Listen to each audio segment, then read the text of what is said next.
Hello, and it's Shoaib here, the Diabetic Beast. And in this video, I think what I want to do is just go over my eating plan and how I transformed my body by losing weight, belly fat, in around 90 days. But obviously, I'm not going to stop there. I'm going to continue with what I'm doing and carefully monitoring my weight, fat levels, my health levels, and things like that as well. So, if this worked for me, I'm not going to say it's definitely going to work for you, but chances are it's going to help most of you out there. So, yeah, I've got a list um, of things to do, eat, not eat, and the stuff that's helped me. So before I go ahead, this is something I followed for the last 90 days or so. It's helped me lose weight, get a flatter stomach. My blood glucose levels are a lot better. My blood pressure level is a lot better as well. And this isn't, you know, I'm not here to cure any diseases or treat any diseases. Just for the disclaimer, and I'm no doctor by any means. This is just a plan that's worked for me as a diabetic, so it may work for you as well. And I believe even if you're not diabetic, you're just trying to lose weight and get flatter stomach and tummy, this will help you too. So it will, I believe it's going to help you, get healthier. So without further ado, number one on my list was something that I started doing, as I said, about 3 months ago, and it's something that I've wanted to do for a long time, but just didn't know how. And what is that? That's swap carbohydrates. So I managed to swap my carbs, and after carefully researching foods out there, I found good sources of starchy and carbohydrate-based food, which is low in carbs. So remember, I'm not saying I started eating low carbs, no, because for the last 10 years it's been hard for me to lose weight. So I haven't gone on any low carb diet, if that's what you're thinking, in this first step anyway. So what I did was I swapped my carbs.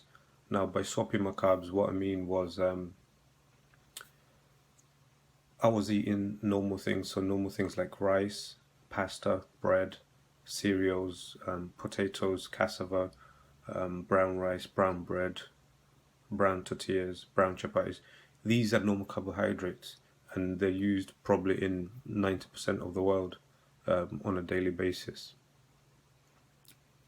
So I swapped them for carbohydrates based foods as well, which had lower carb content in them. So to give you an example, rice, for example, cooked rice probably has around 50 to 60 grams of carbs per 100 grams. So you're looking about that's about 60% of carbs. If you compare it to something like rice that's made with konjac flour, for instance, that only has 0.1 grams of carbs. Yes, I repeat, 0.1. Now, it doesn't take a genius to work out that that's a huge difference. Another thing as well you could swap it for is cauliflower. You could just blend it, and that's become quite common now. It's called cauliflower rice once you blend it. That has virtually no carbs as well. So I swapped my carbs in that way. Bread, for instance, a normal slice of bread probably has about 22 grams of carbohydrates. I swapped it by using a bread from a brand which I'm going to name later on, which per slice has around 3.8 grams of carbs. Now again, 3.8 to 22 grams, that's a huge difference. And that was white bread.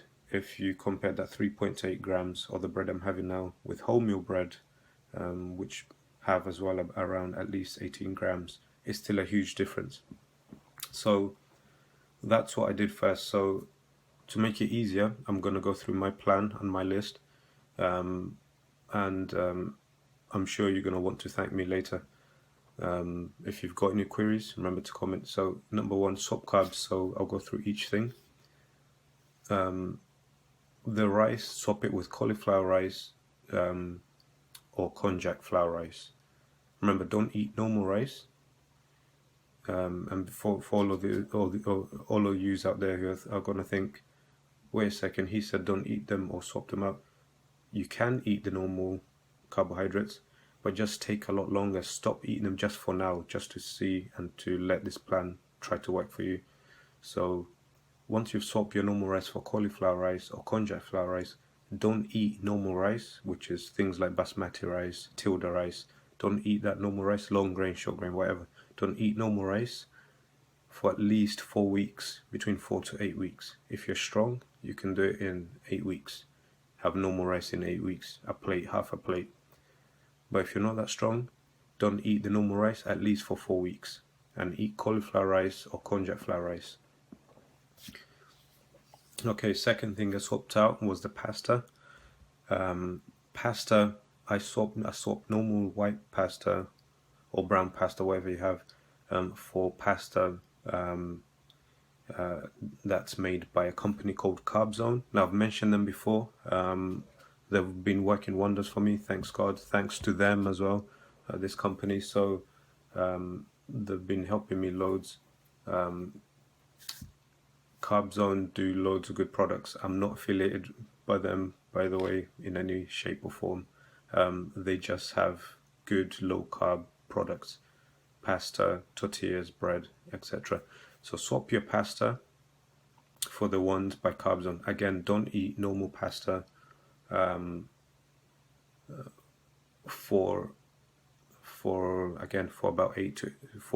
about 4 to 8 weeks. If you're strong, you can wait 8 weeks to eat normal pasta again. If you're not that strong, somewhere between 4 and 8 weeks, maybe fourth week, fifth week. Just try to last as long as possible without eating the normal rice. The normal pasta. Okay, next on the list, bread. Swap bread, your normal bread, whether wholemeal or white bread, or whatever kind of bread you have, rolls, buns, whatever. Swap that out for bread by Carbzone again. They do a nice wholemeal bread, which is, I've mentioned the carb content of it already. It's 3.8 grams per slice. That's very small compared to normal bread. Have that instead of your normal bread. Again, don't eat normal bread for at least 4 to 8 weeks. And even when you come to have it, have a small amount, 1 slice or 2 slices, and then you'll see that. But by me saying do this, don't have the normal stuff until 4 to 8 weeks time. By that time, your body's realized it doesn't really need that much carbohydrates, and you'll get used to it as well. And then yourself would have less craving of it. Your sugar levels will be a lot lower as well. But I'll get to the sugar level stuff later on. Next one on the list, potatoes. Potatoes, guys, next with rice, are the highest glycemic index starches that we probably eat every day. Glycemic index means amount of sugar spike you get by eating the food. So lower your amount of potato consumption to nothing again for 4 to 8 weeks. Potatoes are, they're very high glycemic index, and your sugar usually just goes right through the roof. It does for me, it should do for you too. One large baked potato can take my sugar levels, blood glucose levels from, for instance, 5 to about 15 in the space of 4 to 5 minutes. Now, for those for all of you who are not diabetic, but you want to find out your blood glucose levels and how they're affected by doing this change, buy a blood glucose meter. I use one by Verio. I recommend you get one as well. There's many brands out there. Buy a blood glucose meter. Also buy a blood pressure monitor. I have one by a company called Omron. Buy them as well. And you can monitor your blood pressure as well, or hypertension, as you're changing your lifestyle by eating healthier foods. So yeah, for the potatoes, don't eat any for 4 to 8 weeks. Swap it out. You don't really have to have anything in its place for potatoes because you've got enough carbohydrates from the pasta, the bread, and the rice. But if you have to swap it out, I would recommend sweet potatoes, and don't eat too many as well because they still have carb content, but they're a lower glycemic index, so you don't get as quickly of a sugar spike, and long term that equals more healthier body. So within after 4 to 8 weeks, if you have to have normal potatoes, maybe try 1 medium to large potato or 6 baby potatoes.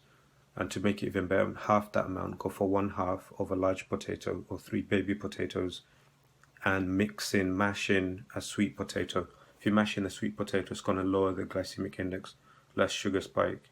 You're going to realize that you can just eat sweet potatoes for a longer time. Again, with cassava, which is similar to potatoes, don't eat any for many weeks. They've got high glycemic index as well, and they can be swapped for sweet potatoes as well, as sweet potatoes are much better for you. Next thing on here as well, we don't really have a swap for these, but you could gradually reduce them. So this is reducing your sugar intake gradually. I didn't say stop, because it's very hard, almost impossible for many, but reduce it gradually. Down the slope, that's what we mean.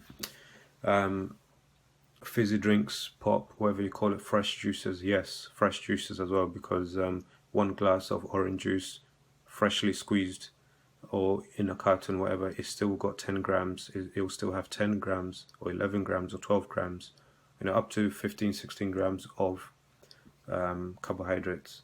And not trailing far from that, it's the sugar content as well. And that's your sugar spike, your levels, blood glucose level, again, through the roof, by having 1 or 2 glasses only.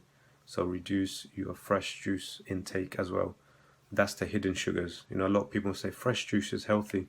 It's healthy if your blood glucose levels are normal and you're in a healthy weight.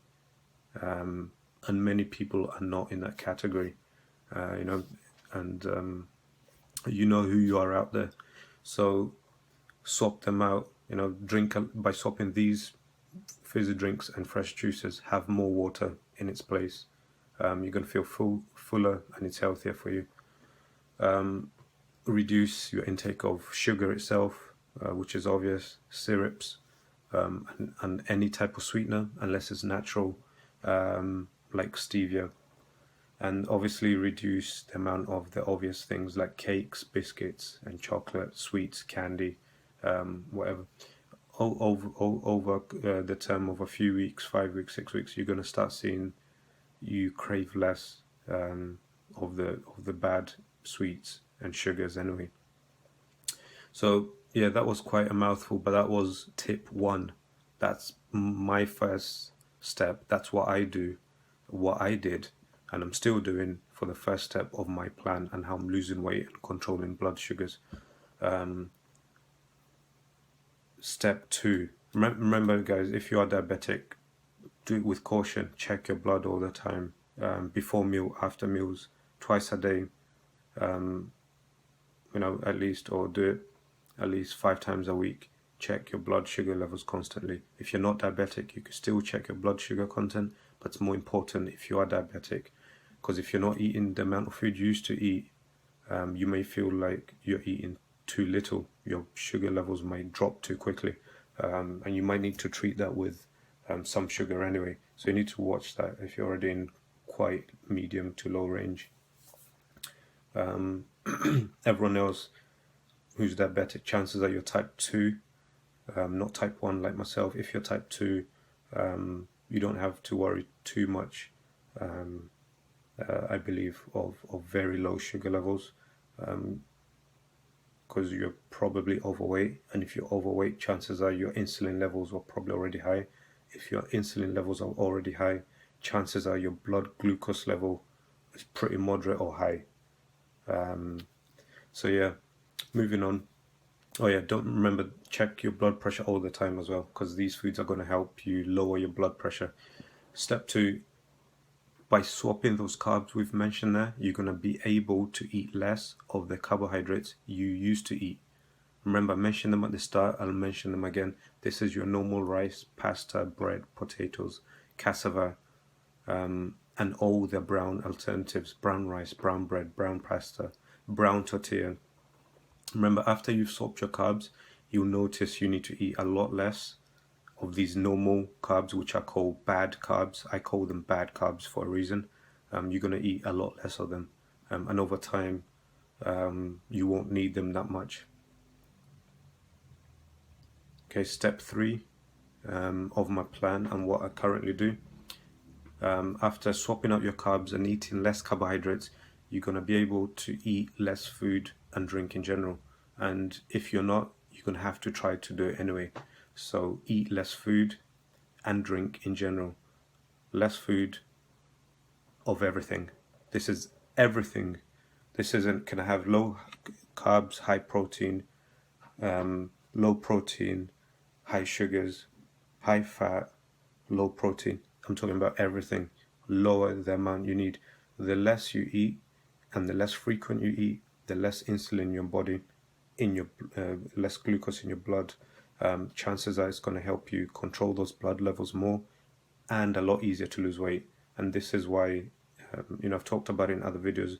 This is the main reason why I probably wasn't able to lose weight, because I was eating constantly 5 meals a day, 6 snacks a day, 12 snacks a day, 6 meals a day, mixing it up, following bodybuilders diet and fitness inspired diet. Fitness, remember, it's not the best for you long term. So eat less.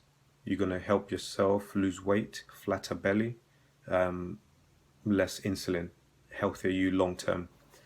So yeah, that's one very important tip. But you could only do this step once you've swapped your carbs and you're eating less carbohydrates. Now this is for me. For other people, it's easier to start with this step. Just eat less of everything. For me, and this is just me personally, it might not work for you, because I was used to carbohydrates very much. It was very hard.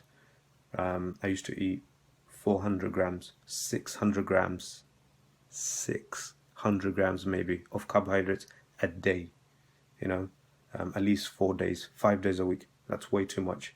And then probably 200 grams of protein. So it was a deadly combination. So moving on, step 4, you need to eat more fiber. Fiber is going to aid your digestion, reduce the impact levels of insulin from the carbs and sugars you eat. So try to have a small handful of nuts or veg like kale, and any natural fibers, things like peanut butter if it's 100% natural. So anything that's natural that has fiber or high in fiber, have it. But watch out and check it's really natural, 100% natural, nothing else added. Okay, step 5, add some protein. Good to keep your muscle levels up a bit. It's going to help you feel a bit more stable, enough muscle amount, not too much. Helps your bone structure as well. It helps you burn more fat. And if you're doing more exercise, things like resistant training, you're a power athlete, rugby, American football, you're in martial arts, you need a bit more protein. But remember, you don't need as much as the nutrition companies tell you. They're just using you to make more money for themselves and make you an unhealthy body, and then you go back to your health provider for more drugs, for more checks, and because you've risen your insulin levels, and you're damaging your liver, because liver and kidney, or both anyway, because they work in conjunction. More protein, more work for them. So don't overdo it. Probably about 30 grams of meat or fish per meal, or about 100 grams per day. I think right now I'm only taking about 0.5 grams of protein per body weight. Now that's more than half of what the nutrition companies tell you, what the protein companies tell you, creatine companies tell you. So I'm thinking about long term, not just for this summer, not for next summer. Yeah, so just get some water.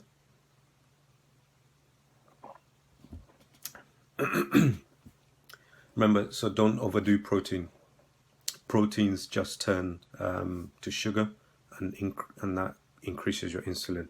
So more chances of getting diabetes or making your diabetes worse, and less chances of losing weight. Remember that. That's one thing I didn't know since, from when I was diagnosed 2 years ago. Now I know that I could control things a lot better. So stay away from lean cuts of protein because you need that fat. Our bodies run better on fat. Fat keeps us fuller for longer, so you're craving less other bad things because they have higher calories. Our hearts run on fat, not carbohydrates. Again, lower carbs, more fat. And if you're if you're increasing your carbohydrate, if you're increasing your lean protein intake, it means no fat, which can mean more insulin, which contribute to diabetes, which is one of the biggest diseases out there. And if you really think about it, if we're all doing this to our bodies every day, is this really a man-made disease? Are we making it worse ourselves? So think about that and comment below because it's something I'm starting to think about now as well. You could probably see with each video I'm probably looking leaner. I hope more handsome as well. Anyways, where are we? Yeah, if you're eating fat, it keeps your insulin lower. So don't consume low fat, or don't drink or eat low fat proteins, whether it's a protein shake or lean cut of meat. Make sure you have your fat with it, the skin and saturates would help you rather than do more harm. Although not too much though. Remember, I take that with a pinch of salt because you've got to watch out as well. Too much of everything is not going to be good for you. So I'm saying eat saturate. I'm not saying have a diet that's only saturates. Just eat normal amount based on that 30 grams of protein. If it has some saturates, if it has some fat, that's okay. Because your body knows what to do with fat. We've known what to do with fat for many years. As we say, for donkeys, or as Dr. Berg would say, historically or back in the day, only low cuts of protein and whey proteins has come out recently, that people are more interested in it, and it's probably affecting us more than doing us good. So I'm doing that myself now as well. Anyway, I'm eating skin with the chicken. I'm not taking the skin off. More fat in the meat from the bones. I'm eating that as well. So, although I'm being careful because one of my protein shakes, it's low in fat, so I'm not consuming that too much because of what I've just said. So stick to about 30 grams of meat or fish per meal. If one thing to do as well is add some eggs or veg protein like kale, kidney beans or chickpeas at least once or twice a week. Spinach is okay, but not as healthy as kale. As spinach contributes to kidney stones, and kale has a lot more health benefits anyway. You could look that up and you'll see. And excuse me, my last point I want to get into is sleep. If you're not getting enough sleep, not just sleep, any underlying chronic diseases like blood pressure or diabetes, and your metabolism rate. So one, if you're not getting enough sleep, you're not going to lose weight. Your body needs to recover from any food you eat, any stress you go through, and any exercise you do. The more sleep you get, the lower weight you have. Your body burns more fat, burns those calories off as well when you're sleeping. lowers your sugar levels, lowers your insulin levels. So sleep is important. Get enough every day. Check your blood pressure and your glucose level with the monitors I've mentioned. These are underlying chronic issues which are going to contribute to your weight gain, making it difficult for you to lose weight. So check those things and make sure you're healthy underneath and you don't have any diabetes or hypertension. And lastly as well, I'm saying that because that's how it is for me, and that's what was stopping me lose weight for around 10 years, was because my insulin levels, my blood glucose level was through the roof. In American values, I was probably around 600. Let me see, 600. I'm just going to do a quick conversion here. 600 to milligrams. So in the UK we use MMO, and in America they use milligrams stroke DL. So my MMO when I was diagnosed 2 years ago was 34. So that's around 650 mg/dl. That's a lot. That's toxic levels of blood glucose, of glucose in the blood, if you like. So right now I'm averaging about 10, 9 to 10. Yeah, so that's what was stopping me lose weight as well. Yeah, it was a shock, but only since the start of this year I've been following this plan and I'm managing it a lot better, and that's what I'm telling you guys out there, and I hope you can benefit too. Yeah, to finish up that last point there, it was metabolism. So increase your metabolism by having, again, more sleep, do more exercise, reduce your blood pressure, eat more fiber, as I've mentioned, and if you want as well, add some chili. Chili increases metabolism rate, and it's a nice taste to your food in things like rice or curry. So yeah, I hope you've enjoyed this video. It's been quite a mouthful, but I think it was only right that I put out this video to help guys out there as well lose weight, and not just for 90 days, but to lose weight for longer terms, to control their weight for longer terms, and their stomachs as well, to stop them poking out, to help control blood glucose levels and hypertension as well. So I hope you've enjoyed it. Pass it on to a friend or family. I'm sure many of us have friends or families with diabetes or hypertension plus obesity. So yeah, and it was almost spurred on. I wanted to do something this quality for a while, but it was almost spurred on by a guy I met in the gym the other day. He was asking me, how do I lose my stomach more? How do I lose weight and keep my stomach more inside and flat? So I hope you've enjoyed it. Until next time, take care.